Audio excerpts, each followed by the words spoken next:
শুধু মনে প্রাণে প্রবাহিত নদী নালা কোলো কোলো তানে তোমাকে ডাকে এরা শুধু মনে প্রাণে আমিও ডাকি যেন আমিও ডাকি যেন তাদেরই মতন শোনো গো প্রভু মোর এই নিবেদন তোমাকে পুজে আমি বাঁচে যতক্ষণ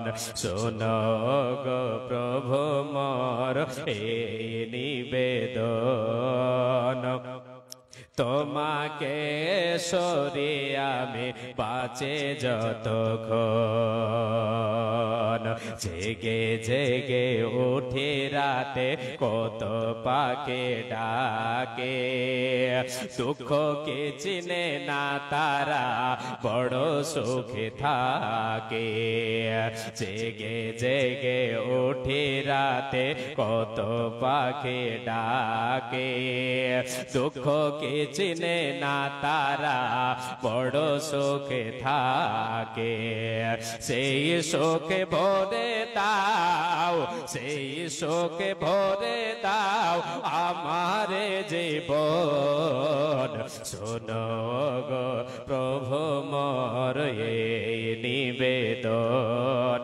তোমাকে ডাকি আমি বাঁচে যতক্ষণ তোমাকে ডাকি আমি বাঁচে যতক্ষণ গাছে গাছে কত রঙের কত ফুল ফোটে ভ্রমরা সুবাস পেয়ে মধু নিতে ছোটে গাছে গাছে কত রঙের কত ফুল ফোটে আর ভ্রমরা সুবাস পেয়ে মধু নিতে ছোটে তোমার পানে যাতে ছোটে আমার মন শোনো গো প্রভু মোর এই নিবেদন তোমাকে ডাকি আমি বাঁচে যতক্ষণ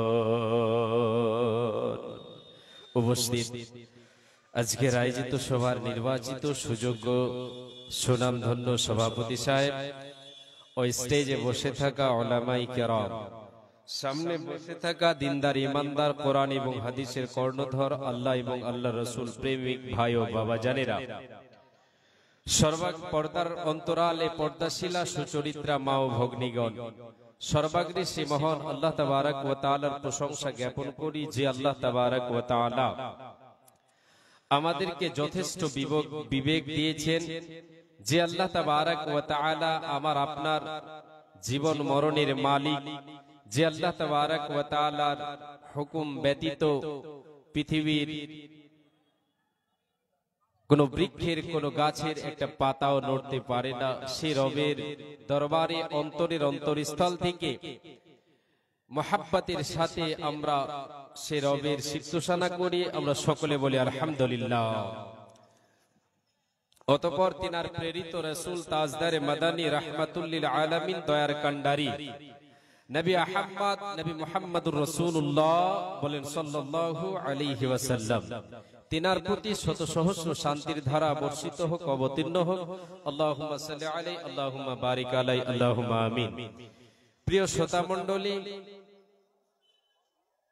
আজকে আপনাদের সামনে মহাগ্রন্থ আল কোরআন থেকে একটি আয়াত পাঠ করেছি বিশ্বনবী সাল্লাল্লাহু আলাইহি ওয়াসাল্লামের পবিত্র জবানের পবিত্র দুটো বাণী আপনাদের সামনে তুলে ধরেছি সে আয়াত এবং হাদিসগুলোকে সামনে রেখে আজকের আলোচ্য বিষয় আপনাদের সামনে ফুটিয়ে ওঠার চেষ্টা করব ইনশাআল্লাহ আল্লাহ তাবারক ওয়া তাআলা যতটা আমাকে বলার ক্ষমতা দেবেন সেই পরিমাণ আপনাদের সামনে আমি তুলে ধরব আল্লাহ তাবারক ওয়া তাআলার কাছে দোয়া করি যে হে আল্লাহ আমরা আজকের আলোচনা শুনে আমলে পরিণত করার চেষ্টা করব। আল্লাহ তুমি আমাদেরকে সকলকে তৌফিক দাও, আমরা সকলে বলি আমিন। ইসলাম দরদি ভাই ও বাবা জানেরা, পর্দার অন্তরালে মা ও ভগ্নীগণ, আজকের আলোচ্য বিষয় আপনাদের সামনে যা তুলে ধরব তা হচ্ছে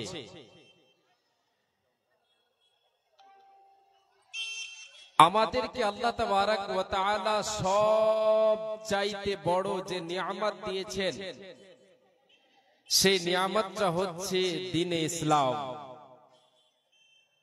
আমাদেরকে অগণন নিয়ামত দিয়ে আল্লাহ তাবারাক ওয়া তাআলা ভূষিত করেছেন, সজ্জিত করেছেন এই পৃথিবীটাকে সব আমাদের জন্য। সমস্ত নিয়ামতের মধ্যে সবচাইতে দামি যে নিয়ামতটা আল্লাহ তাবারাক ওয়া তাআলা আমাদেরকে দিয়েছেন তা হচ্ছে দ্বীনে ইসলাম, ইসলাম ধর্ম। আমরা সকলে বলি একবার আলহামদুলিল্লাহ।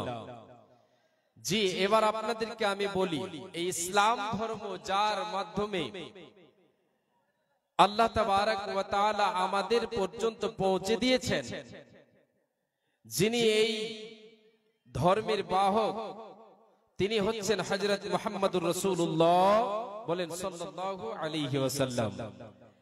আজকে আপনাদের সামনে আমি এই কথাই তুলে ধরব যে আল্লাহ তাবারাক ওয়া তাআলা যে সমস্ত নিয়ামতগুলি আমাদেরকে দিয়েছেন, সবচাইতে দামি নিয়ামত হচ্ছে ইসলাম। আর ইসলামের বাহক, ইসলামকে যার মাধ্যমে আমি আপনি পেয়েছি, তিনি হচ্ছেন মুহাম্মদুর রাসূলুল্লাহ, বলেন সাল্লাল্লাহু আলাইহি ওয়াসাল্লাম। তাহলে প্রিয় জিনিস আমরা পেয়েছি যার মাধ্যমে তিনি আমাদের জন্য প্রিয় হতে, তিনি আমাদের জন্য প্রিয় হবেন, আমাদেরকে তিনাকে প্রিয় বানাতে হবে। কথাটা কি? কথা হচ্ছে এটাই যে মুহাম্মদ সাল্লাল্লাহু আলাইহি ওয়াসাল্লাম আমাদের কাছে আমাদের ছেলে মেয়ে, আত্মীয় স্বজন, পৃথিবীর সমস্ত মানবের চেয়ে, এমনকি ধন দৌলত যত যা কিছু আছে সব চাইতে আমাকে আপনাকে প্রিয় হিসাবে গ্রহণ করতে হবে, যিনাকে তিনি হচ্ছেন মুহাম্মদুর রাসূলুল্লাহ, বলেন সাল্লাল্লাহু আলাইহি ওয়াসাল্লাম। কেন? প্রশ্নটা হচ্ছে এবার কেন? এই জন্য যে যতক্ষণ পর্যন্ত মুহাম্মদ সাল্লাল্লাহু আলাইহি ওয়াসাল্লাম আমার আপনার কাছে সবচাইতে বেশি ভালোবাসার পাত্র যতক্ষণ পর্যন্ত না হবেন, ততক্ষণ পর্যন্ত আমি আপনি কামিলে মুমিন হতে পারবো না। আর যতক্ষণ পর্যন্ত আমি আপনি পূর্ণ ঈমানদার, পূর্ণ মুমিন হতে না পারবো, ততক্ষণ পর্যন্ত আমি আপনি জান্নাত লাভ করতে পারবো না। ইসলাম দরদি ভাই ও বাবাজান, তাই বিশ্বনবী সাল্লাল্লাহু আলাইহি ওয়াসাল্লাম বলেছেন, আমি আপনাদেরকে ভূমিকা দিয়ে লম্বা করতে চাই না, সোজা এবার সরাসরি হাদিস এবং কোরআনের দিকে চলে যায়। তাই বিশ্বনবী বলছেন, লা ইউমিনু আহাদুকুম হাত্তা আকুনা আহাব্বা ইলাইহি মিন ওয়ালিদিহি ওয়া ওয়ালাদিহি ওয়ান নাসি আজমাইন। আল্লাহ রাব্বুল বিশ্বনবী দয়ার কান্ডারে বলছেন, রে আমার উম্মত উম্মতিরা, তোমরা সকলে কর্ণপাত করে শুনে নাও, আমি নবীজি যতক্ষণ পর্যন্ত তোমার কাছে তোমার ছেলে মেয়ে, তোমার বাপ দাদা, তোমার আত্মীয় স্বজন এবং সমস্ত মানবের চেয়ে তোমার কাছে আমি নবীজি প্রিয় না হব, তোমার কাছে ভালোবাসার পাত্র যতক্ষণ না হব, সবার চেয়ে বেশি তোমার কাছে আমি যতক্ষণ ভালোবাসা না পাবো, ততক্ষণ পর্যন্ত তুমি পূর্ণ মুমিন হতে পারবে না, তুমি কামেলে মুমিন হতে পারবে না, তুমি পরিপূর্ণ ঈমানদার হতে পারবে না। এই আল্লাহর গোলাম, এবার আমি আপনাদেরকে বলে বোঝাই যে আল্লাহর নবী আমার আপনার কাছে সবচাইতে প্রিয় হতে হবে, বিশ্ব নবী আমার আপনার কাছে সবচাইতে বেশি ভালোবাসার হতে হবে। আমাকে আপনাকে আমার ছেলে থেকে, আমার মেয়ে থেকে, আমার আত্মীয় স্বজনের সমস্ত লোকের চেয়ে বেশি ভালোবাসা দিতে হবে। এবার ভালোবাসা দেব কেমন করে? আমি আপনি যদি শুধু মুখে বললেই কি হয়ে যাবে? না না, আমি যদি দাবি করে যে আমি নবীজিকে ভালোবাসি, আমার আত্মীয় স্বজন থেকে, ছেলে মেয়ের থেকেও বেশি, আমি আপনি যদি এটা দাবি করলেই কি কাজে লেগে যাবে? না না না, কাজে লাগবে লাগবে না, শুধু কি আমি আপনি আই লাভ মুহাম্মদ সাল্লাল্লাহু আলাইহি ওয়াসাল্লাম বলে দিলেই কি যথেষ্ট হয়ে যাবে? কখনো হতে পারে না, পারে না, পারে না। জি, শুধু যদি বলি আমি নবীকে ভালোবাসি, নবীকে ভালোবাসি যদি আমি দাবি করি, মুখে উচ্চারণ করি, এটি কি যথেষ্ট না? নবীজি আমার বলছেন, রে উম্মাত উম্মতিরা, তোমরা কর্ণপাত করে শোনো, আমার ভালোবাসা পাবে কোন জায়গায়? আমার ভালোবাসা পাবে তুমি কবে? আমার ভালোবাসা পাবে তুমি কবে? নবীজি আমার বলছেন, মান আহাব্বা সুন্নতি ফাকাদ আহাব্বানি ওয়া মান আহাব্বানি কানা মাইয়া ফিল জান্নাহ। হে আল্লাহর গোলাম, হে উম্মত উম্মতিরা শোনো, যখন তোমরা আমি নবী আমার সুন্নাতকে তোমরা কি করবে? ভালোবাসবে, আমার অনুসরণ করবে, আমার আনুগত্য করবে, আমার আনুগত্য করবে, আমার সুন্নাতকে যখন তোমরা ভালোবাসবে, নবীজি বলছেন, মান আহাব্বা সুন্নাতি, যে আমার সুন্নাতকে ভালোবাসলো, অনুকরণ করলো, যে আমার আনুগত্য করলো, সে আমাকে আমার ভালোবাসা পাবে। মান আহাব্বা সুন্নাতি ফাকাদ আহাব্বানি, সে যেন আমাকে ভালোবাসলো, সে যেন আমাকে ভালোবাসলো। সত্যিকারই ভালোবাসা হচ্ছে এই জায়গায়। আল্লাহর নবী এবারে বলছেন, ওয়া মান আহাব্বানি কানা মাইয়া ফিল জান্নাহ, যে আমাকে ভালোবাসবে রে, আমি নবীজি বলে দিলাম, সে আমার সঙ্গে জান্নাতে প্রবেশ করবে।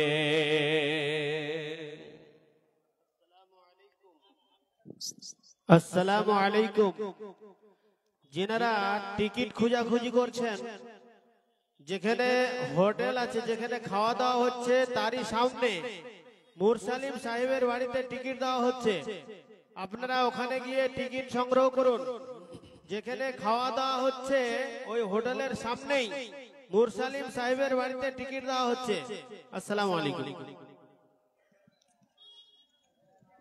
জি, আল্লাহর নবী সাল্লাল্লাহু আলাইহি ওয়াসাল্লাম কি বললেন?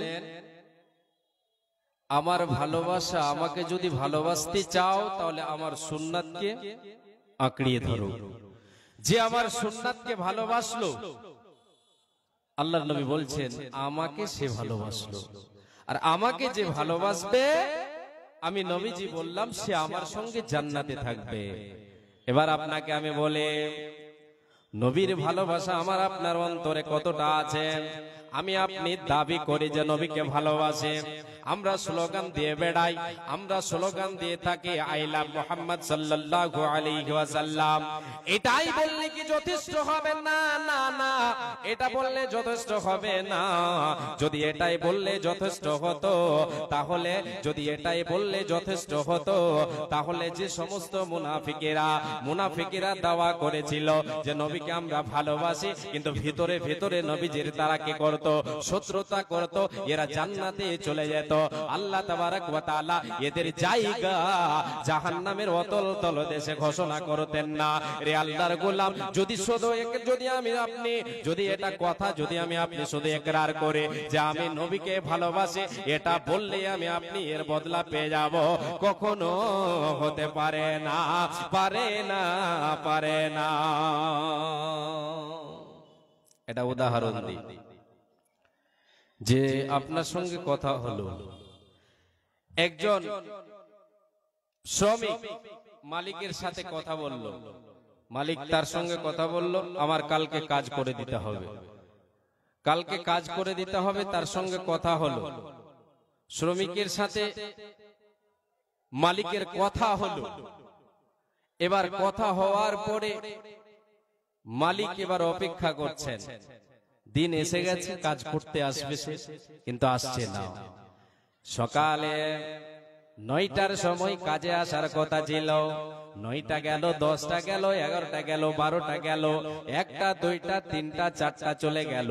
5টার সময় এবার যার সঙ্গে যে মালিক যে শ্রমের সঙ্গে যে ব্যক্তির সঙ্গে কথা বলেছিল কাজ করে দেবে, তার সঙ্গে এবার কথা যেটা হয়েছিল, এবার সে কি করেছে, সারা দিন চলে গেল, কাজের সময় এসে শেষ করে দিয়ে সন্ধ্যার সময় এসে মালিককে বলছে, মালিক আপনার সঙ্গে যে কালকে কথা হয়েছিল, আমি যে ইকরার করেছিলাম আপনার কাজ করে দেব, দেব।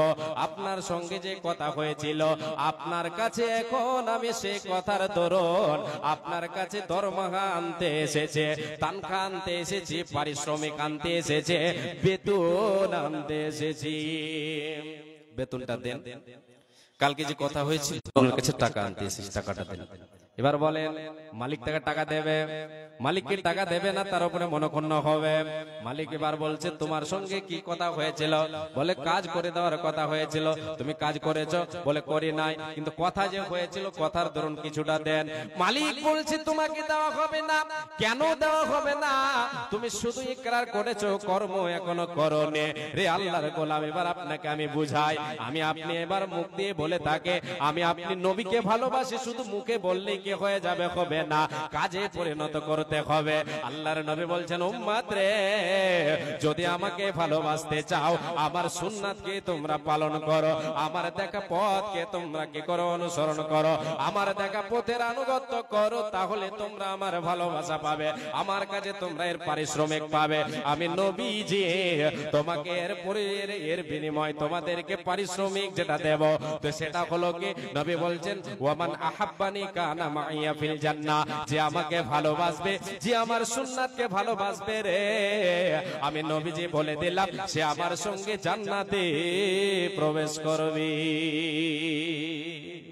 জি, অত সহজ নয়। আল্লাহকে বা আল্লাহর নবীকে আমরা ভালোবাসি, শুধু বলে বেড়াই, কিন্তু কর্ম আমাদের ঠিক নাই। নবীকে ভালোবাসে আমার আপনার চেহারায় নবীর সুন্নাত নাই। নবীকে ভালোবাসি মুখে দাবি করি, আমার আপনার ভেতরে আমল নাই। তাহলে আমল না থাকলে কি নবীর ভালোবাসা আপনি পাবেন? পাবেন না। আপনি কি নবীকে ভালোবাসলেন? না, শুধু দাওয়া করা হলো, শুধু আপনার দাবি করা হলো, কাজে আসবে না, কাজে আসবে না, কাজে আসবে না। নবীজি ওই সমস্ত লোকেদেরকে দূর দূর করে তাড়িয়ে দেবেন হাসরের ময়দানে, হাসরের মাঠে। নবীজি তাদের জন্য সুপারিশ করবে না যারা নবীর দেখা পথ অনুসরণ করবে না, নবীর দেখা পথকে অবলম্বন করবে না, নবীজির সুন্নাতকে পালন করবে না। এদের জান্নাতে কোনো জায়গা হবে না, হবে না। এই আল্লাহর গোলাম বিশ্ব নবী দয়ার কান্ডারি হাসরের ময়দানে যেই দিন মানুষ পাগলের মতো হয়ে যাবে, মানুষের দিমাগ কাজ করবে না, পাগলের মতো হয়ে যাবে। সূর্যটা মানুষের মাথার উপরে চলে আসবে, সূর্যটা মানুষের মাথার উপরে চলে আসবে। সূর্যের তাপে মানুষ পাগল হয়ে যাবে, শরীরের ঘাম বয়ে বয়ে বয়ে বয়ে। যার যেমন গুনাহ হবে, যেমন পাপ হবে, সে পাপের দরুন সে তার ঘামে হাবুডুবু খাবে। আল্লাহর নবী সাল্লাল্লাহু আলাইহি ওয়াসাল্লাম সেই বিভীষিকাময় দৃশ্যের দিন তিনি যেন সাজদায় লুটিয়ে পড়বেন।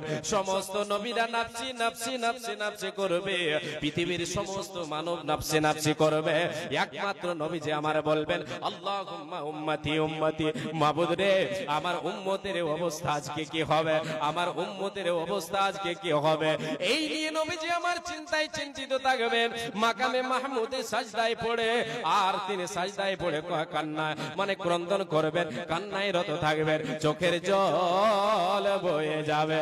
আমার আল্লাহ বলবেন নবী তুমি কাঁদো কেন?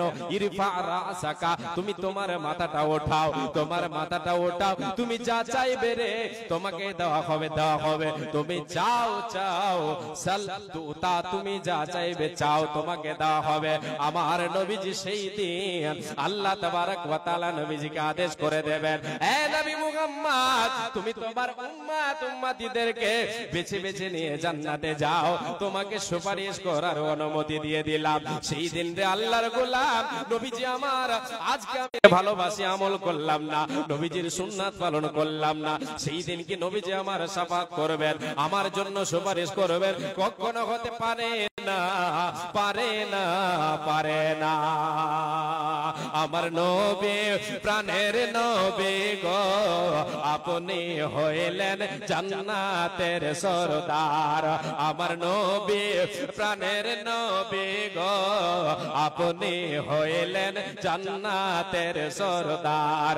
যে দেখেছে আপনাকে, যে মেনেছে আপনাকে, ধন্য সে জীবন পূর্ণ সে দিও দেখা, জীবনে একবার যে মেনেছে আপনাকে, ধন্য সে জীবন পূর্ণ সে দিও দেখা জীবনে একবার। দূর আরবের মরুর বুকে আসিলেন আপনি আলো হয়ে, দূর হলো সব জগতের আধার।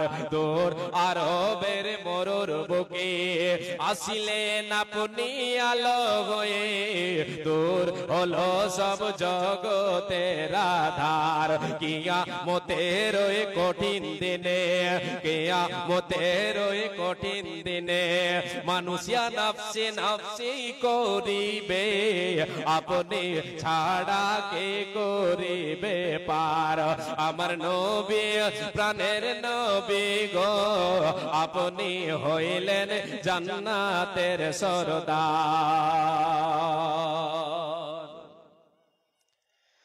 জি, আল্লাহ তাবারক ওয়া তাআলার নবীর ভালোবাসা যদি আমার আপনার অন্তরে থাকে, তাহলে বিশ্ব নবী সাল্লাল্লাহু আলাইহি ওয়াসাল্লাম আমাকে আপনাকে সেই কঠিন দিনে ভুলবেন না।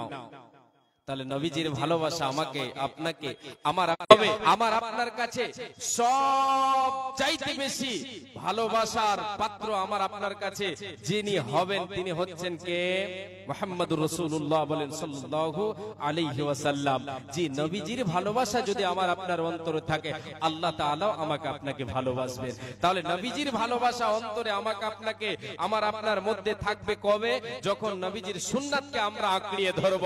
আল্লাহ তাবারক ওয়া তাআলা বলছেন, বান্দা যদি আমার ভালোবাসা পেতে চাও তাহলে নবীকে ভালোবাসো।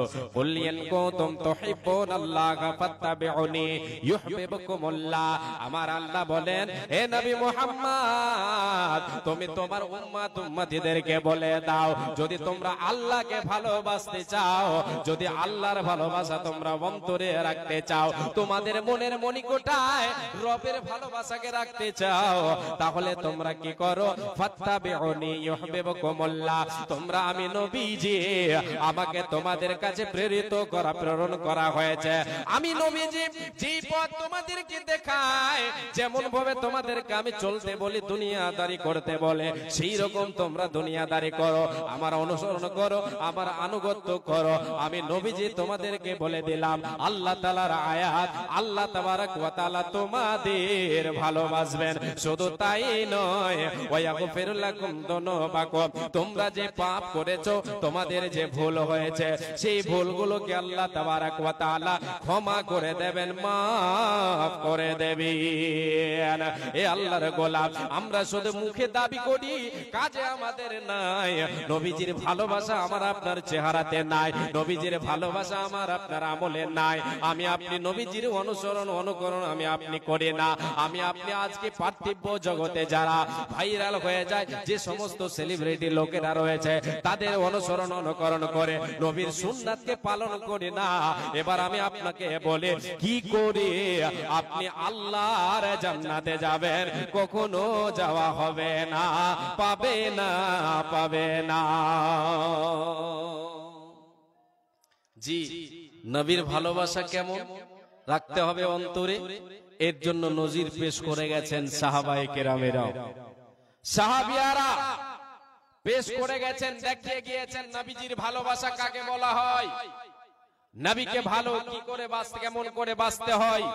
জি, আল্লাহর নবী সাল্লাল্লাহু আলাইহি ওয়াসাল্লামকে সাহাবীরা কেমন ভালোবাসতেন, কেমন ভালোবাসতেন, কয়েকটা ঘটনা আপনার সামনে তুলে ধরি, যে ঘটনাগুলিতে আমার আপনার ঈমানকে সজাগ করবে ইনশাআল্লাহ। জি, আমার আপনার যদি বিবেক ঠিক থাকে, আমার আপনার যদি বিবেক চিন্তা চেতনা যদি জীবিত থাকে, আমার আপনার বিবেক যদি জীবিত থাকে, তাহলে একটাই ওয়াজ, একটাই কথা, একটাই নুকতা আমার আপনার জন্য যথেষ্ট, একটাই নুকতা আমার আপনার জন্য পরিবর্তন হয়ে যাবে। কিন্তু আজকে আমরা আমাদের বিবেককে হারিয়ে দিয়েছি, আমাদের বিবেক হারিয়ে গেছে, আমাদের বিবেক মরে গেছে। এত জলসা, এত ওয়াজ, এত কিছু শুনি হাদিস কোরআনের কথা, তবু আমাদের জীবন পরিবর্তন হচ্ছে না। আমাদের মধ্যে রাসূল সাল্লাল্লাহু আলাইহি ওয়াসাল্লামের সুন্নাত জায়গা পাচ্ছে না। তার কারণ কারণ হচ্ছে একটাই, আমাদের বিবেক মরে গেছে। বিবেক যদি জীবিত থাকে তাহলে একটাই ওয়াজ, একটাই কথা যথেষ্ট। এটা ঘটনা সংক্ষেপে বলি।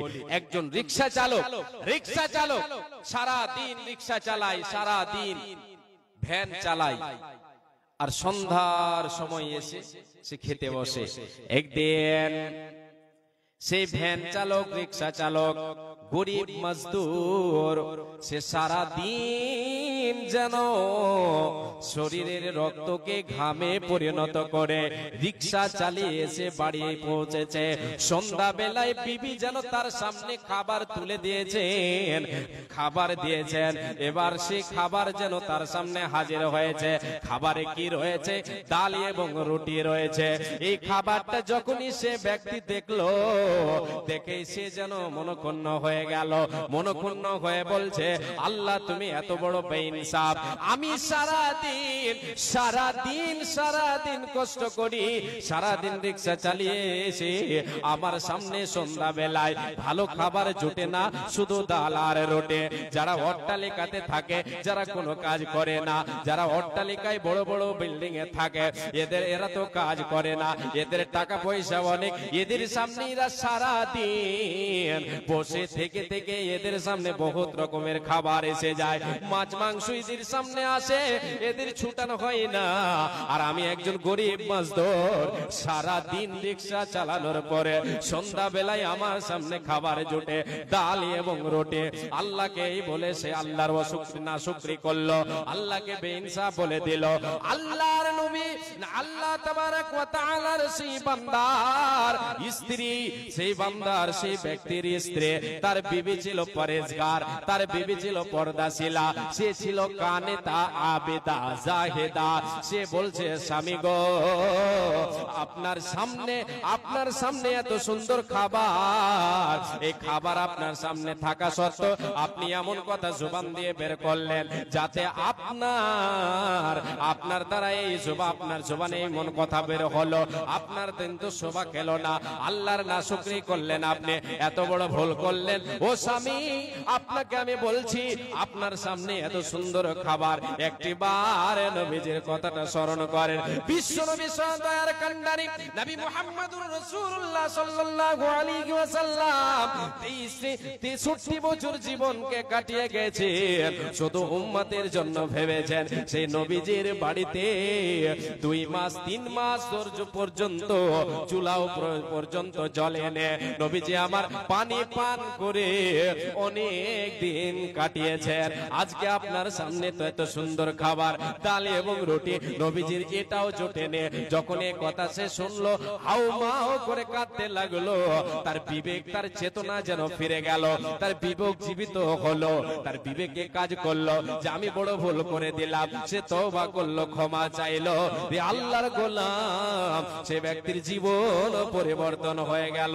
একটা শুধু ইসলামী ইতিহাস তার সামনে বিবি তুলে ধরলেন, যে নবী আমার আপনার জন্য কাঁদেন, যে নবী আমার আপনার জন্য কেঁদেছেন, সেই নবী পানি পান করে জীবন অতিবাহিত করেছেন। এ কথা শুনে আল্লাহর বান্দার চেতনা ফিরে এলো। হে আল্লাহর গোলাম, এবার আমি আপনাদেরকে আমি যে কথাটা দিতে চাচ্ছি সেটা হলো কে, যদি আমার আপনার বিবেক চেতনা, যদি আমার আপনার বিবেক জীবিত থাকে, তাহলে ইসলামী ইতিহাসগুলো যদি আমি আপনি পড়ে, রাসূলের সাহাবীদের যদি ঘটনাগুলি আমি আপনি দেখে, তাহলে সেগুলি পড়লে আমার আপনার জীবন পরিবর্তন হবে, ইনশাআল্লাহ হবে, ইনশাআল্লাহ হবে। এই জন্য আপনাদেরকে দেখাবো যে আল্লাহ তাবারক ওয়া তাআলার নবীকে সাহাবীরা ভালোবেসে ছিলেন। ভালোবাসা কাকে বলে নজির পেশ করে গেছেন। জি, কেমন? হযরতে উমর রাদিয়াল্লাহু তাআলা আনহু, উমর রাদিয়াল্লাহু তাআলা আনহু তিনি নবীকে একদিন বলছেন, ইয়া রাসূলুল্লাহ, আল্লাহর নবী, আমি আপনাকে আমার ছেলে মেয়ে, আমার আত্মীয় স্বজন, আমার ধন দৌলত সব থেকে আপনাকে বেশি ভালোবাসি। নবীজি বলছেন, উমর বলছেন, নবী গো, আমি সব কিছু থেকে আপনাকে বেশি ভালোবাসি, শুধুমাত্র আমার জান ব্যতীত। আমার জান, আমার জীবনটা ছাড়া যা কিছু আছে সব থেকে আপনাকে বেশি ভালোবাসি। বিশ্বনবী বলছেন, ওমর রে, তুমি এমন কথা বললে, তুমি এখনো পর্যন্ত পূর্ণ ঈমানদার হতে পারোনি, তুমি এখনো পর্যন্ত পূর্ণ মুমিন হতে পারোনি, এখনো তোমার ভিতরে পরিপূর্ণ ঈমান প্রবেশ করেনি। কেন রে, কেন? এরে ওমর, কেন? তুমি শোনো, এই জন্য যে তুমি আমাকে ভালোবাসো সব কিছু থেকে, তোমার জীবন থেকে বেশি ভালোবাসো না। আমি বলছি শোনো রে ওমর, যতক্ষণ পর্যন্ত তুমি আমাকে তোমার জীবন থেকে আমাকে বেশি ভালো না বাসবে, আমি নবীজি বলে দিলাম তুমি পূর্ণ মুমিন হতে পারবে না। আল্লাহর নবী যখন এই কথাটা বললেন, হযরত ওমর বলছেন, ইয়া রাসূলুল্লাহ, ওগো দয়ার নবী, আমি আপনাকে আমার ছেলে মেয়ে আত্মীয় স্বজন গ্রামবাসী যত কিছু আছে, ধন দৌলত সম্পদ যত যা আছে, এমনকি আমার জান থেকেও আমি ওমর ঘোষণা করে দিলাম আপনাকে বেশি ভালোবাসে। রে আল্লাহর গোলাম, সাহাবীরা আল্লাহর নবীকে জান থেকেও বেশি ভালোবাসতেন, প্রাণ থেকেও বেশি ভালোবাসতেন, ছেলে মেয়ে থেকেও বেশি ভালোবাসতেন, নবীজির আদেশকে পালন করতেন, নবীজির সুন্নাতকে পালন করতেন। নবীজির সুন্নাত মানে কি? নবীজির সুন্নাত মানে কি? নবীজি যেটা করতে বলেছেন করে ফেলেন, যেটা নিষেধ করেছেন সেটা থেকে নিজেকে দূরে রাখেন। নবীজি যেটা করতে বলেছেন, যেটা আদেশ করেছেন, সেটাতে আমাকে আপনাকে ঝাঁপ দিয়ে দিতে হবে। কেন, কিসের জন্য? এই রকম বলা যাবে না, যাবে না, যাবে না।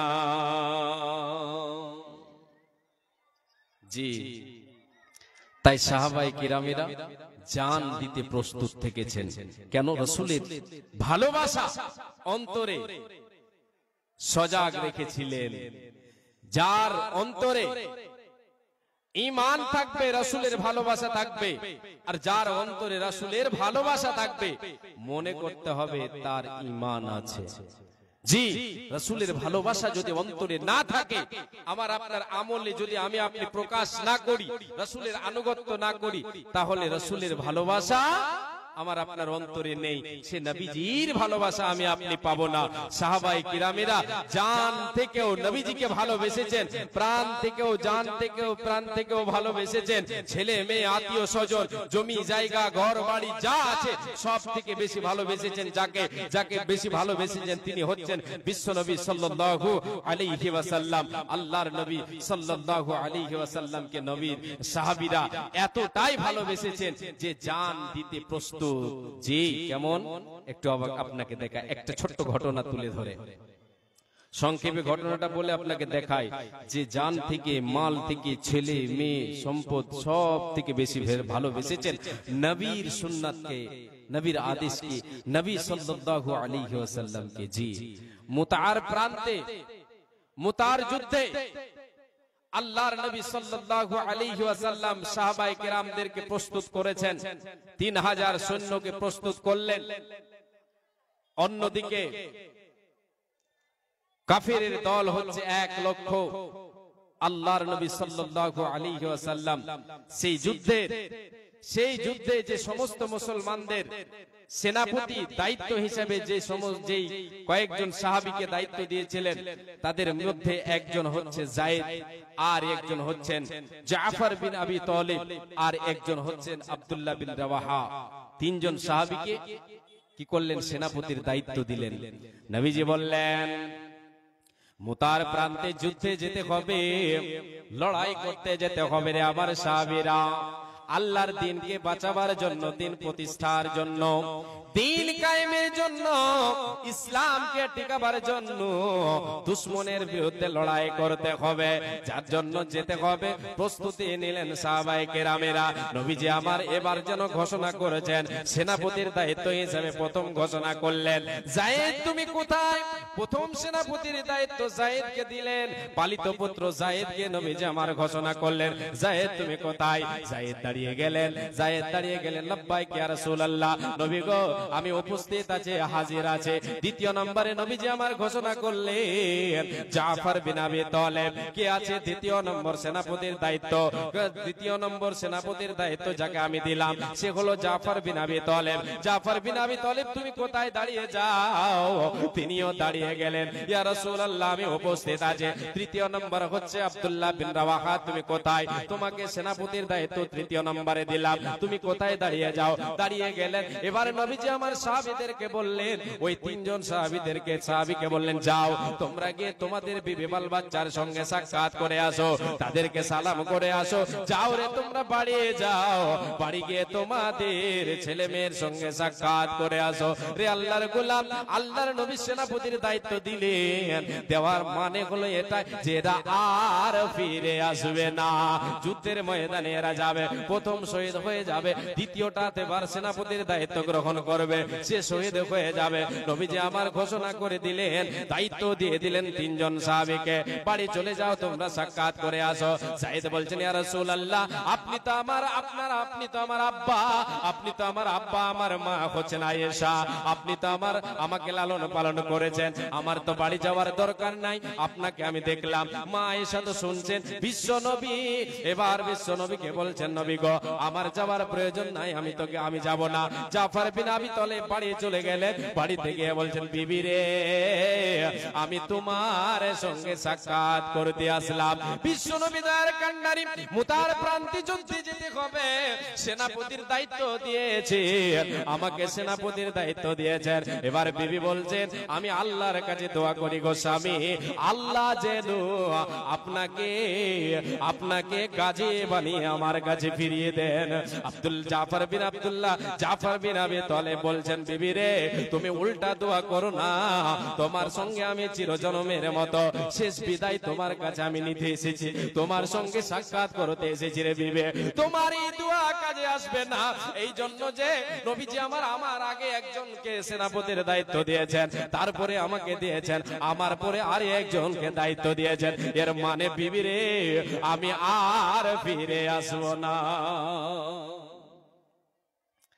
বিবি এবার কান্নায় রত, ছেলে মেয়েগুলো কান্না করছে। জাফর বিন আবি তালেব শেষ বিদায় নিচ্ছেন বিবির কাছ থেকে। বিবিকে বলছেন বিবি তোমাকে আমি শেষ যেটা ওসিয়ত করছি সেটা শোনো, শেষ ওসিয়ত আমার কাছ থেকে তোমাকে দিলাম। এ বিবি আমি যে জিহাদের মধ্যে যে জায়গায় যাচ্ছি, যেই পথে জীবন দিতে যাচ্ছি রে, আমার ছেলে মেয়েগুলোকে তুমি সেই পথের জন্য প্রস্তুত করবে, সেই পথের জন্য প্রস্তুত করবে যে নবীর জন্য, যে আল্লাহর জন্য, যে দিন কায়েমের জন্য আমি জিহাদে যাচ্ছি, জীবন দিতে যাচ্ছে, আমি সেই জায়গার জন্য তোমাকে প্রস্তুত করতে বলছে। তুমি আমার ছেলে মেয়েগুলোকে দিনের জন্য তাদেরকে তৈরি করবে, তাদেরকে সেই দিকে তাদেরকে ধাবিত করবে। এই বলে জাফর বিন আবি তালেব তিনি উল্টা পিঠ দিয়ে এবার চলতে শুরু করলেন যুদ্ধের ময়দানের দিকে। বিবি এবার যেন পিছন থেকে যেন চলছে, ছুটছে, ছেলে মেয়েগুলো যেন আব্বু আব্বু বলে যাচ্ছে, কিন্তু জাফর বিন আবি তালেব তিনি একবারও পিছনের দিকে তাকিয়ে দেখলেন না। কেন নবীজিকে ভালোবাসেন, ছেলে মেয়ের থেকে বেশি, বিবির থেকেও বেশি ভালোবাসেন, আল্লাহর নবীকে ভালোবাসেন। রে আল্লাহর গোলাম জান দিতে প্রস্তুত হয়েছেন। কেন প্রস্তুত হয়েছে? নবীজির কথাকে অনুসরণ, নবীর কথার অমান্য কখনো করেন, নবীর কথাকে মান্য দিয়েছেন, নবীর সুন্নাতকে পালন করেছেন, নবীর আনুগত্য করেছেন, দিন কায়েমের জন্য বিশ্বনবী সাল্লাল্লাহু আলাইহি ওয়াসাল্লামের কথাকে প্রাধান্য দিয়েছেন। ছেলে মেয়ে সন্তান সন্ততি ঘর বাড়ির থেকে বেশি ভালোবেসেছেন। তোমরা ভুলে গেছো বীর শহীদের নাম, আমরা ভুলে গেছি বীর শহীদের নাম। তারা আজ জান্নাতের ফুল বাগিতে অতিথি ব্রহ্মমান, রাগে লীলা করেছে তারা জীবন কুরবান। তোমরা ভুলে গেছো, আমরা ভুলে গেছি বীর শহীদের নাম। তারা যে জান্নাতের ফুল ফুল বাগিতে অতিথি ব্রাহ্মমান, রাগে লীলা করেছে তারা জীবন কুরবান, রাগে লীলা করেছে তারা জীবন কুরবান। বদর উহুদ খন্দকে যারা বিলিয়ে দিল প্রাণ, রক্ত দিয়ে মিটিয়ে দিল কুফর ও শয়তান। বদর উহুদ খন্দকে যারা বিলিয়ে দিয়ে প্রাণ, রক্ত দিয়ে মিটিয়ে দিল কুফর ও শয়তান। পবিত্র করল জমিন, পবিত্র করল জমিন, বাড়ল মুমিন, প্রতিষ্ঠা পেল আল কোরআন। রাগে লীলা করেছে তারা জীবন কুরবান, হায়রে রাগে লীলা করেছেন তারা জীবন কুরবান। আজ তাদের ওই উত্তর সরি ওগো মুসলমান, তুমি দাওয়াত জিহাদ থেকে বিমুখ, তুমি পঙ্গু মৃগমান। দেখো না শুধু দিদি ডাক দিয়ে কয়, দেখো না শুধু দিদি ডাক দিয়ে কয়, তাবা তো জিহাদ তোমার আল্লাহরে ফরমান। রাগে লীলা করেছে তারা জীবন কুরবান, হায়রে রাগে লীলা করেছে তারা জীবন কুরবান। লিল্লাহি তাকবীর। শুরু কতক্ষণ অবধি টাইম? কত অবধি টাইম ওটা বলে? 8:30 থেকে 9:30।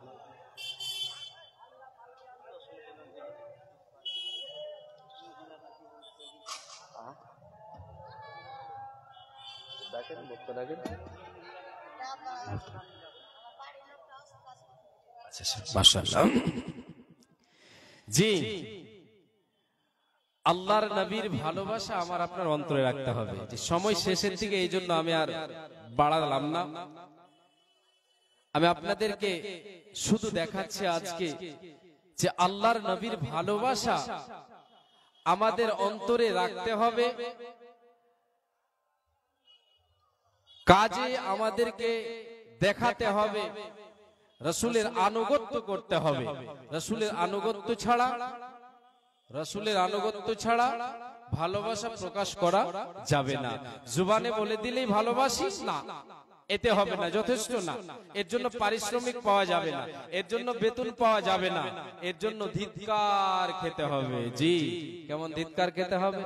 যে হাসরের ময়দানে সবাই যখন নবী সাল্লাল্লাহু আলাইহি ওয়াসাল্লামের কাছে গিয়ে হাজির হবে, নবীজি আমার হাউজে কাউসারের যখন কাউসারে দাঁড়িয়ে থাকবেন, সে জায়গায় রাসূল সাল্লাল্লাহু আলাইহি ওয়াসাল্লামের উম্মতিরা সবাই দৌড়িয়ে যাবে, দৌড়িয়ে যাবে, দৌড়িয়ে যাবে। কিসের জন্য? পানি পান করার জন্য সবাই দৌড়িয়ে যাবে। এবার কিছু লোকের সামনে পর্দা দিয়ে দেওয়া হবে, তাদেরকে বেড়া দিয়ে ঘিরে দেওয়া হবে, তাদেরকে রুকে দেওয়া হবে। কেন রুকে দেওয়া হবে? আল্লাহ তাবারক ওয়া তাআলার নবী সাল্লাল্লাহু আলাইহি ওয়াসাল্লাম বলেন, তাদেরকে রুকে দেওয়া হবে। আল্লাহ তাবারক ওয়া তাআলা বলে দেবেন, রে নবী মুহাম্মদ, এরা দাবি করে আমরা হলাম নবীর উম্মত, আমরা হলাম নবীর উম্মত। বিশ্ব নবী সাল্লাল্লাহু আলাইহি ওয়াসাল্লামকে আল্লাহ বলবেন, নবী মুহাম্মদ, এরা তোমার উম্মত নয়, এরা শুধু দাবি করেছিল, এদের ভিতরে কর্ম ছিল না, এদের ভিতরে তোমার সুন্নাত ছিল না, এদের ভিতরে তোমার আনুগত্য এদের ভিতরে ছিল না। নবীজি আমার সেই দিন সেই সমস্ত হতভাগাদেরকে বলবে, সুহকান সুহকান লিমান গায়্যারা মিন দীনে লিমান বাদদালা মিন দীনে, যাও যাও যাও, তোমরা এখান থেকে সরো, তোমাদেরকে পানি পান করতে দেওয়া হবে না, তোমাদেরকে পানি পান করতে দেওয়া হবে না। যে পানি পান করতে পেয়ে নিলে হাসরের ময়দানে কোনো টেনশন আর থাকবে না। সেই দিন নবীজি আমার রুকে দেবেন কিছু লোককে, যারা নবীকে মুহাম্মদ সাল্লাল্লাহু আলাইহি ওয়াসাল্লামকে নবী বলে দাবি করবে, কিন্তু আমলে পরিণত করবে না, নবীর আনুগত্য করবে না। তারা কি করবে? বেদাতি আমল চালু করবে। নবীজি সেই দিন বলবেন, উম্মত রে, তোমরা শুধু দাবি করেছিলে উম্মত, কিন্তু আমার দিনকে তোমরা পরিবর্তন করে দিয়েছিলে। তোমরা তোমাদের মতো চলেছিলে, আমি নবীজি আমার সুন্নাত তোমরা পালন করনি, আমার কথা মতো তোমরা চলনি, আমার দেখা পথ তোমরা পথ দেখোনি, পথে চলনি। অতএব তোমরা এখান থেকে সরে যাও, তোমাদের আজকে পানি পান করতে দেওয়া হবে না, কোনো উপায় রবে না। জি, তো আল্লাহর নবীর ভালোবাসা অন্তরে আমাদের সজাগ রাখতে হবে, আমাদের মধ্যে থাকবে, আমলে রাখতে হবে। সাহাবীরা জান মাল দিয়েছেন, জি জান মাল দিয়েছেন, নবীকে ভালোবাসেন বলে জান দিতে প্রস্তুত, মাল দিতে প্রস্তুত। জি, যখনই নবী যেটা বলেছেন সঙ্গে সঙ্গে আমল করেছেন, নবীজি বলেছেন আমলে পরিণত করে দিয়েছেন। এটাই হচ্ছে নবীজির ভালোবাসা। যে আল্লাহর গোলাম নবী সাল্লাল্লাহু আলাইহি ওয়াসাল্লাম দানের কথা বলেছেন, যুদ্ধে যেতে হবে, পয়সার প্রয়োজন, যে যা যখন যেটা শুনেছেন, যখন যার কাছে যত যা আছে সবাই নবীজির দরবারে হাজির করে দিয়েছেন। জি, এর নাম হচ্ছে নবীর ভালোবাসা। আমি 10টা মিনিট 5টা মিনিট আপনাদের কাছে আমি হাত পাতাচ্ছি শুধু আল্লাহর নবীর মাদ্রাসার জন্য। জি, মাদ্রাসার জন্য। এবার আপনাকে আমি বলবো, নবীজির মাদ্রাসায় যদি আমি আপনি নবী সাল্লাল্লাহু আলাইহি ওয়াসাল্লামের কথা মতো দান করি, তাহলে রাসূলের সুন্নাতকে, রাসূলের অনুসরণ অনুকরণ করা হলো। যেমন সাহাবীরা, সাহাবায়ে কেরামেরা, সাহাবিয়ারা করেছেন, রাসূল সাল্লাল্লাহু আলাইহি ওয়াসাল্লাম বলেছেন, আমলে পরিণত করেছেন। রে আল্লাহর গোলাম, আমি আপনাদের কাছে 5টা মিনিট হাত পাতাচ্ছি, সময় আমার শেষের দিকে। পরবর্তী বক্তা যিনি আছেন উনি চলে আসবেন, আর 5টা মিনিট আপনারা অপেক্ষা করেন। এই 5 মিনিট আপনাদের কাছে আমি হাত জোড় করে আল্লাহর নবীর মাদ্রাসার জন্য, রাসূল প্রেমিক, রাসূলের ভালোবাসা, আল্লাহর গোলাম আসেন, আল্লাহর বান্দি, আল্লাহর বান্দা, আপনাদের কাছে আমি হাত পাতাচ্ছি। কে আছেন রাসূল প্রেমিক, আল্লাহর নবীকে ভালোবেসে, নবী সাল্লাল্লাহু আলাইহি ওয়াসাল্লামের হাদিসকে ভালোবেসে, নবী সাল্লাল্লাহু আলাইহি ওয়াসাল্লামের সুন্নাতকে ভালোবেসে আপনারা একটু আমার সঙ্গে আসেন, এসে আপনারা একটু সাহায্যের হাতকে বাড়ান। আসেন দেখি আল্লাহর নবীর মাদ্রাসায় আপনারা একটু সাহায্য করেন, অর্থ দিয়ে সাহায্য করেন। জান দিতে এখন আমাকে আপনাকে হবে না, এখন আমাকে আপনাকে অর্থ দিতে হবে। অর্থের প্রয়োজন আছে, অর্থের জন্য একটু হাত পাতান। আল্লাহ আপনাকে অনেক দিয়েছেন, যথেষ্ট সাই সম্পদ দিয়েছেন, আলহামদুলিল্লাহ। আমরা আমাদের আজকে খাবার, 3 টাইমের খাবারে আমাদের অভাব হচ্ছে না। যেই যুগে অভাব ছিল সেই যুগে সাহাবীরা জান দিয়েছেন, মালও দিয়েছেন, বাড়িতে নেই কিছু, যা আছে যেটি আছে দিয়ে দিয়েছেন। হযরত আবু বকর সিদ্দিক রাদিয়াল্লাহু তাআলা আনহু নজির পেশ করে গেছেন যে আল্লাহর পথে দান করেছেন কেমন। যে যা ছিল বাড়িতে নবীর দরবারে হাজির করে দিয়েছেন। হযরত ওমর রাদিয়াল্লাহু তাআলা আনহু তিনি যা আছে সবকে অর্ধেক ভাগ করে, অর্ধেক 2 ভাগে ভাগ করে, অর্ধেক আল্লাহর নবীর দরবারে হাজির করে দিয়েছেন। এই হচ্ছে নবীর ভালোবাসা, এগুলি হচ্ছে নবীর ভালোবাসা। জি, নবীর ভালোবাসা দেখিয়েছেন, নবীর কথা মতো চলেছেন, নবীর অনুসরণ অনুকরণ করেছেন। জি, যার জন্য আল্লাহ রাব্বুল আলামিন তাদের উপরে রাজি হয়েছেন। আপনার মধ্যে যদি সেই রকম নবীজির অনুসরণ অনুকরণ থাকে, তাহলে অবশ্যই আল্লাহর ভালোবাসা পাবেন, নবীর ভালোবাসা পাবেন। আল্লাহ তাবারাক ওয়া তাআলা আপনাকে ভালোবাসবেন, আর ভালোবাসায় আপনি জান্নাত লাভ করতে পারবেন ইনশাআল্লাহ। আসেন বাপজান, 500, 1000, 2000 করে আপনাদের কাছে দেখতে চাই। 5টা মিনিট আল্লাহর গোলাম এসে আমার যে যা পারবেন, আমি সংক্ষিপ্ত সময়ে শেষ করছি। আসেন, মাশাআল্লাহ, আলহামদুলিল্লাহ। একজন বাপজি আমার 500 টাকা আমার হাতে দিলেন, আর একজন মা জননী 100 টাকা দিয়ে আমাকে বলে গেছিলেন, এ মাওলানা সাহেব, আমার স্বামী দুনিয়াতে নেই বেঁচে, আল্লাহ তোমার বান্দি 100 টাকা দিয়ে বলেছেন আমার স্বামীর জন্য একটু দোয়া করবেন। রব্বুল আলামিন মা জননী স্বামীর জন্য দান করেছেন। এই মা জননীর দানকে আল্লাহ তুমি সাদরে গ্রহণ করে নাও। 100 টাকাকে আল্লাহ তুমি 1 লক্ষ বলে কবুল করো। এবং স্বামীর কবরকে আলো আলোকিত করে দাও, নূরে মানাওর করে দাও, জান্নাতের বাগিচা বানিয়ে দাও রব্বুল আলামিন। আর একজন বান্দা তোমার 500 টাকা দিল, আল্লাহ এই দানকে তুমি সাদর গ্রহণ করে নাও আল্লাহ, তার এই জিহাদকে তুমি কবুল করো, তুমি অতি দয়াময় দয়া প্রকাশিয়া এ দান এর দানকে গ্রহণ করিয়া ওগো আল্লাহ দয়াময় মেহের করিবে, সুখে সাগরিতে তারে ভাসাইয়া দেবে। আল্লাহুম্মা সাল্লি আলাইহি ওয়া বারিক আলাইহি, জাযাকাল্লাহ হাইয়াকাল্লাহ বারাকাল্লাহ, আমিন সুম্মা আমিন।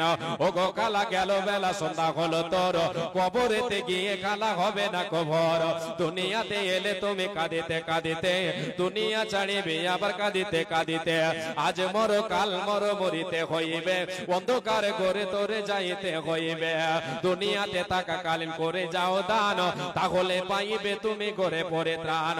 ওগো কাকা নো টাকা করিও না দেরি, কখন চলিয়া আসিবে মৌতের গাড়ি, ওগো কাকা নো টাকা করিও না হেলা, কখন আসিবে তোমার মৌতের বেলা। বকিলেরা দান করিতে দূরে সরে রয়, বকিলে দান করিলে ভালো মিলে হাদিসেতে কয়, বকিলেরা দান হইতে দূরে সরে রয়।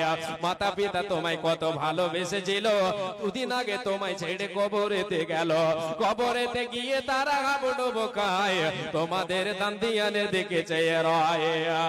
বুঝে সুঝে চলো রে বকিলের দল, নইলে কিয়ামতের কোটে হবে অপমান। মাশাআল্লাহ। আর একজন জেনে 100 টাকা দিয়েছে, আল্লাহ এই দান তুমি করো কবুল, মিটাইয়া দাও তার জীবনের ভুল, ওগো আল্লাহ দয়াময় দয়া প্রকাশিয়া এ দানের দানকে গ্রহণ করিয়া আমিন সুম্মা আমিন, আমিন সুম্মা আমিন। যে আমি এখন থেকে আমার বক্তব্য ইতি করছি, ভাষায় ত্রুটি হলে ছেলে বলে ক্ষমা করবেন। অল্প সময় যতক্ষণ আমাকে দিয়েছিলেন সময় পর্যন্ত আমার বক্তব্য চালালাম, এতে যদি ভুল ভ্রান্তি হয়ে থাকে ভাষাগত, তাহলে আপনারা আমাকে বলবেন, সেটা আমি সংশোধন করার চেষ্টা করব ইনশাআল্লাহ। আর আল্লাহর কাছে শেষখানে দোয়া করি, আল্লাহ আমাদেরকে সকলকে আল্লাহ তুমি আমলে পরিণত করার তৌফিক দাও, আমরা যেন যে আলোচনাগুলি শুনলাম সেগুলির উপরে যেন আমল করতে পারি, আল্লাহ তুমি তৌফিক দাও, আমিন সুম্মা আমিন। আসসালামু আলাইকুম ওয়া রাহমাতুল্লাহি ওয়া বারাকাতুহু। আসসালামু আলাইকুম ওয়া রাহমাতুল্লাহি ওয়া বারাকাতুহু। আপনারা আমাদের জালসা মঞ্চে দেখতে পাচ্ছেন আমাদের যিনি রানিং এমএলএ সাহেব, নাম তো সকলে জানেন, এবং উন্নয়নমূলক করণদিঘিতে যতগুলো কাজ হচ্ছে আপনারা প্রত্যেকে অবগত আছেন, এবং তার সাথে আমাদের জন্য কলকাতা তো থাকার ব্যবস্থা করে দিয়েছেন। আপনারা খবরে শুনেছেন কি শুনেননি, আমি যদিও যোগাযোগ কম রাখি কিন্তু খবরাখবরগুলো থাকে। তো যাই হোক, দেরি না করে ওনারা বসে আছেন, আমাদের এমএলএ সাহেব, ওনার সাথে অনেক এসছেন ওনার মানে সঙ্গীরা। এখন সেক্রেটারি সাহেব আপনাকে বলছি, আপনি একটা এই যে মানে নেন গামছা দিয়ে আমাদের এমএলএ সাহেবকে পরান, ঘাড়ে বরণ করুন।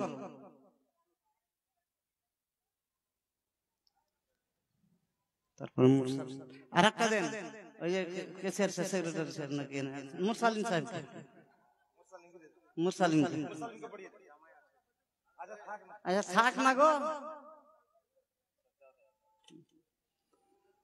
ঠিক আছে। এখন আপনাদের সামনে কিছু বক্তব্য রাখবেন আমাদের এমএলএ সাহেব, তার আগে আমাদের যিনি উপদেষ্টা মাওলানা জিয়াউল সাহেব আছেন উনি কিছু বলবেন। আপনারা দাঁড়িয়ে না থেকে বসুন, বুঝতে পারলেন, বক্তার বক্তৃতা শুনবেন। এরপরে এসছেন যিনি, উনি এসছেন বক্তা ঝাড়খণ্ড থেকে, এবং ভালো বক্তা বক্তৃতা রাখবেন। তো মেহমানের আগে আমরা মেহমান আপ্যায়ন করব, তারপরে বক্তা দিব। নেন মোহাম্মদ সাহেব। আসসালামু আলাইকুম ওয়া রাহমাতুল্লাহ। ব্রাদার ইসলাম, আপনারা আমাকেও সবাই জানেন চিনেন।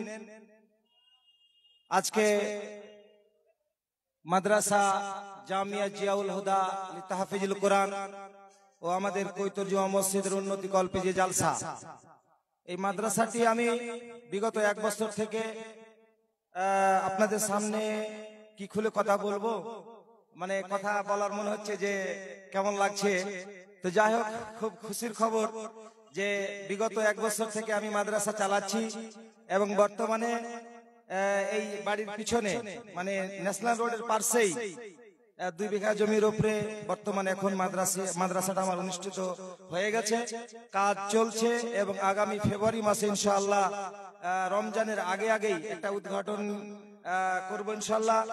তো যাই হোক, আমাদের এমএলএ সাহেব আপনাদের কথা দিয়ে আমি মনে হয়তো ভাববেন যে মৌলভী সাহেবের মাদ্রাসার মানে মঞ্চে এসে উপস্থিত হয়েছেন তার জন্য প্রশংসা করছে না। আমি প্রায় জালসাতে আমি যাই, আমাকে দাওয়াত দেই এলাকার মানুষ, আমি মাদ্রাসাতে গিয়ে কিছু কথা বলি। তো এমএলএ সাহেব এমন একটা আমাদের এমএলএ সাহেব যে উনি যদি যেতেও না পারেন তাহলে কাকতি মিনতি করে কথা বলে তার প্রতিনিধি কাউকে পাঠান, বুঝতে পারলেন? আর যেখানে যান সে মাদ্রাসাকে উদ্ধার করে দেন। মানে ইনি এমন একজন এমএলএ আমাদের, যার মধ্যে জাতি ভেদাভেদ কিছুই নেই।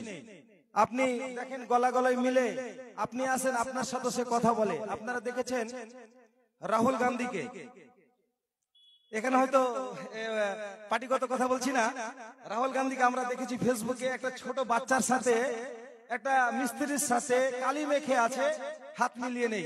ওইরকম আমাদের এমএলএ সাহেব যেখানে যান ছোট বড় কোনো ভেদাভেদ নেই, ছোটদের মানে শ্রদ্ধা কি বলছে আপনার স্নেহ দেই এবং বড়দেরকে সম্মান দেই, বুঝতে পারছেন?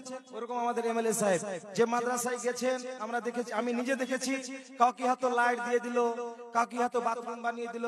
সেই 1-2 টাকার মানে লাইট না, 5 লাখ 10 লাখ টাকার জিনিস তিনি অনুদান করে দেই।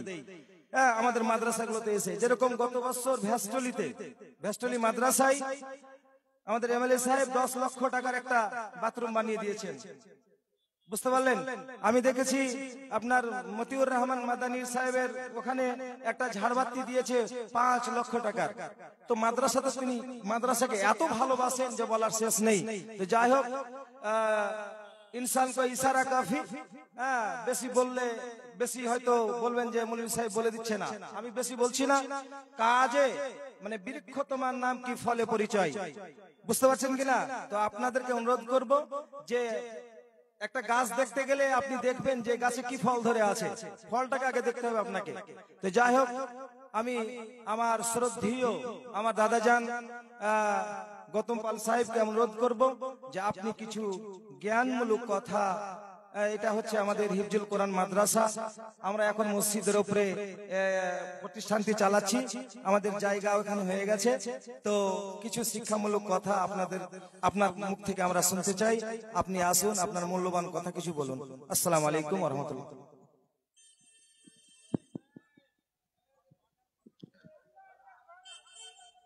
আসসালামু আলাইকুম। আজকে পবিত্র জালসায়, এই কুইতরে মাদ্রাসার উন্নতিকল্পে যে জালসা, এখানে মঞ্চ উপস্থিত মাদ্রাসার সেক্রেটারি, অন্যান্য এই গ্রাম পঞ্চায়েতের মেম্বার মোরসেলিম সাহেব এবং অন্যান্য অতিথিবৃন্দ, মৌলানা সাহেব কিছুক্ষণ আগে বলছিলেন, এবং সুবক্তারা এসছেন অনেক দূর দূর থেকে, এবং মঞ্চের সামনে আমার ইসলাম দরদি আমার গুরুজনরা আছেন, ভাইরা বন্ধুরা আছেন, সবাইকে আমি সালাম আদাব জানিয়ে 2-1টা কথা বলবো, বেশি বলবো না, শরীরটা একটু সর্দি, একটু জ্বর টাইপের আছে। আর আজকে আমি ভেবেছিলাম যে আজকে আসবোই, কারণ এই সিজনের প্রথম জালসা, মানে শুরুর দিকে ভালো করতে হবে, শেষের দিকে ভালো করতে হবে। তো যাই হোক, প্রথম জালসাটা মিস করব না, রায়গঞ্জ থেকে তাড়াতাড়ি রওনা দিলাম। তো জালসা মাদ্রাসার উন্নতি কল্প। মাদ্রাসা কি? এখানে আমাদের ভবিষ্যৎ প্রজন্ম, যে প্রজন্ম আগামী দিন আমাদের এই সমাজকে, রাজ্যকে, দেশকে, বিশ্বকে ধরে রাখবে, সেই প্রজন্ম এখানে লেখাপড়া করে। আর সেই লেখাপড়া করার জন্য যেটুকু পরিকাঠামো দরকার, তার জন্যই এই কমিটিরা চেষ্টা করছে যে এই বাচ্চাদের লেখাপড়াটা করানোর জন্য। তো আমি কেন বললাম যে জালসা ধর্মীয় কথা আলোচনা হয়, এটা ঠিক, তার মধ্যে কিন্তু উদ্দেশ্যটা কিন্তু বিরাট, মাদ্রাসাকে চালাতে হবে, তার জন্য এই জালসা উন্নতি কল্প। দেখুন, বর্তমান যুগে একটা এমন পরিস্থিতি এসছে যে কেউ আপনারা চাকরি করেন, কেউ ব্যবসা করেন, কেউ কৃষিকাজ করেন, কেউ শ্রমিকের কাজ করেন, কেউ টোটো চালান, কেউ নেতাগিরি করেন, কেউ মেম্বার প্রধান আছেন, বিভিন্ন রকম মানুষ আছে। কিন্তু দেখবেন একটাই লক্ষ্য তার আছে, যে বাচ্চাটাকে ভালো করে মানুষ করতে হবে।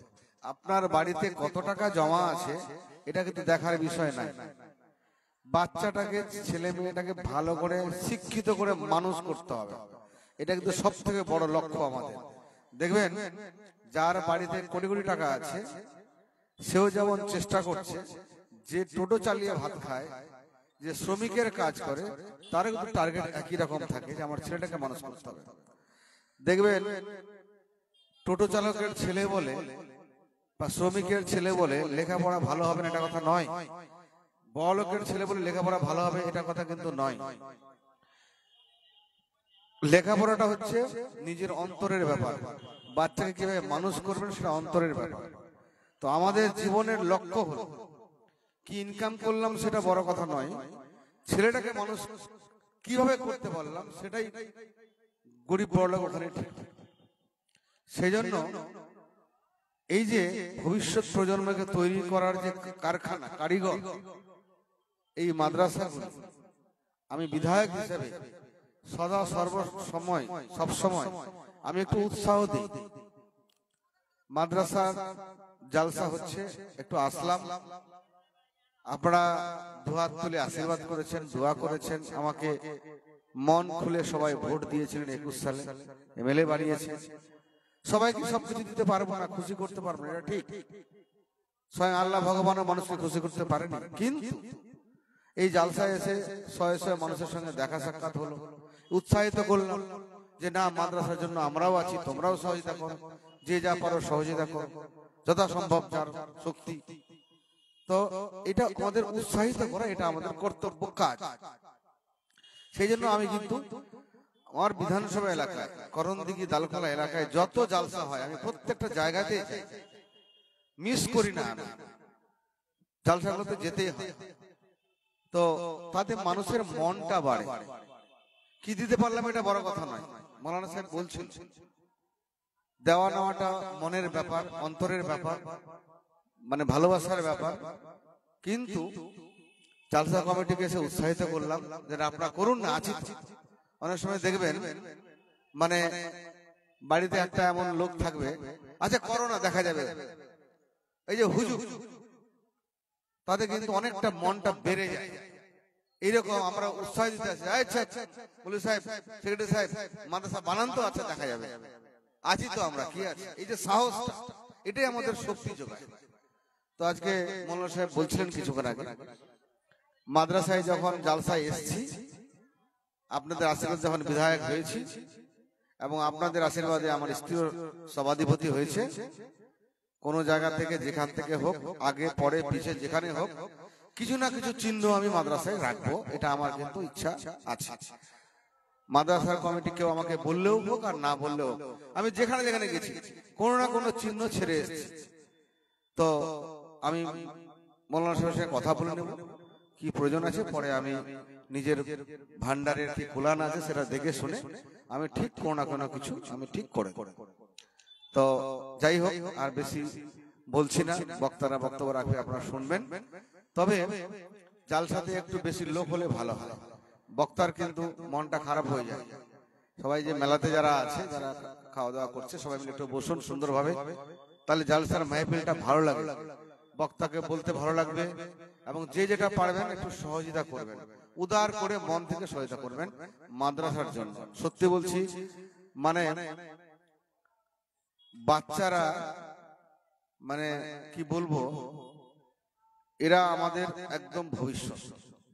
এরা যদি সোজা ঠিক মতো, মানে একটা বাড়ির পিলার যেমন যত রড দিবেন বাড়ি কিন্তু ততদিন বেশি লাস্টিং করবে।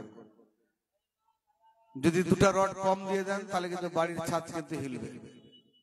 সেরকম বাচ্চাটাকে যেভাবে মানুষ করবেন, আপনার বাচ্চা হয়তো মাদ্রাসায় পড়ে না, এটা ঠিক হতে পারে, কিন্তু আর কারো পড়ছে, সমাজের কারো পড়ছে, সেই রকম বাচ্চাটাকে ঠিক মতো মানুষ করলে আগামী দিনের সমাজ সেই পিলারের উপর দাঁড়িয়ে থাকবে।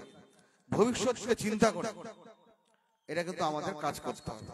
তো যাই হোক, আমি দীর্ঘায়িত না করে সবাইকে পুনরায় আবার সালাম, আদাব, শুভেচ্ছা, অভিনন্দন জানিয়ে মাদ্রাসার আমি সার্বিক সাফল্য কামনা করছি এবং মাদ্রাসায় যারা লেখাপড়া করছে বাচ্চাগুলো, তাদের উজ্জ্বল ভবিষ্যৎ কামনা করছি।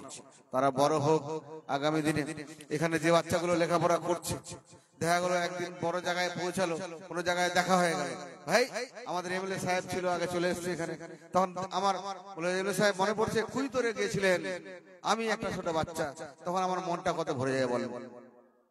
যদি কোনো বাচ্চা হয়তো কোনো ভালো জায়গা থেকে ডাক্তার হয়ে গেল, মনে করো আমি হাসপাতালে ভর্তি হয়ে গেলাম কলকাতায় গিয়ে, বলাই এমএলএ সাহেব চিনতে পারছেন না, আমি ওই ছাত্র ছিলাম, আমি একটা ডাক্তার হয়ে গেছি এখন। ওরে বাপ, তাহলে আমার অর্ধেক ওষুধ তখনই বিনা ওষুধে ভালো হয়ে যায়, কি হবে কিনা বলো?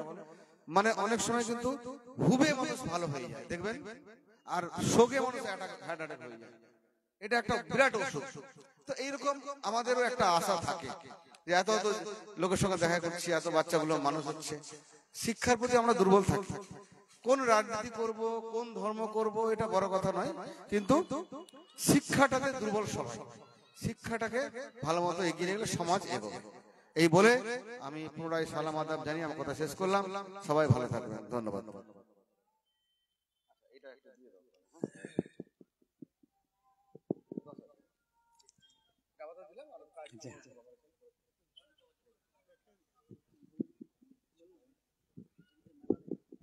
আসসালামু আলাইকুম। তাহলে বুঝতে পারলেন আমাদের এমএলএ সাহেবের বক্তব্য, যে শিক্ষাকে ভালোবাসি এবং জনসাধারণকে ভালোবাসি, তাই শিক্ষার জন্য একটা কথা বললেন, যে মোহাম্মদ সাহেব কথা বললেন অনেক মাদ্রাসাতে অনেক কিছু দিয়েছেন, তো এর একটা নমুনা পরে আলোচনা করে দিবেন। এখন আমাদের এমএলএ সাহেবের পক্ষ থেকে এখানে গুনে দেখেনি ভরা আছে 10,000 টাকা, বুঝতে পারলেন। তাই এমএলএ সাহেবকে এখান থেকে আন্তরিক ধন্যবাদ ও শুভেচ্ছা আমি জানাই। আপনারাও সকলে ধন্যবাদ ও শুভেচ্ছা জানাই।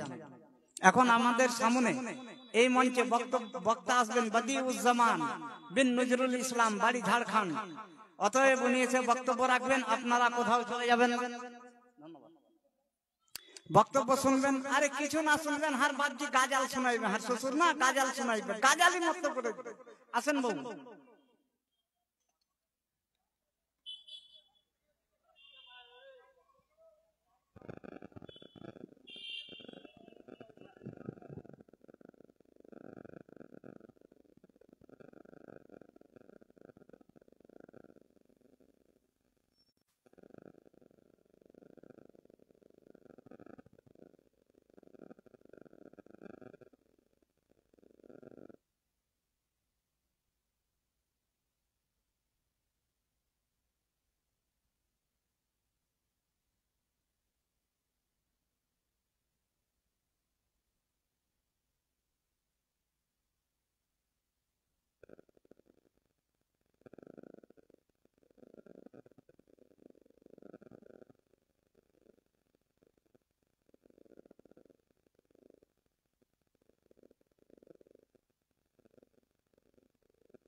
আসসালামু আলাইকুম ওয়া রাহমাতুল্লাহ।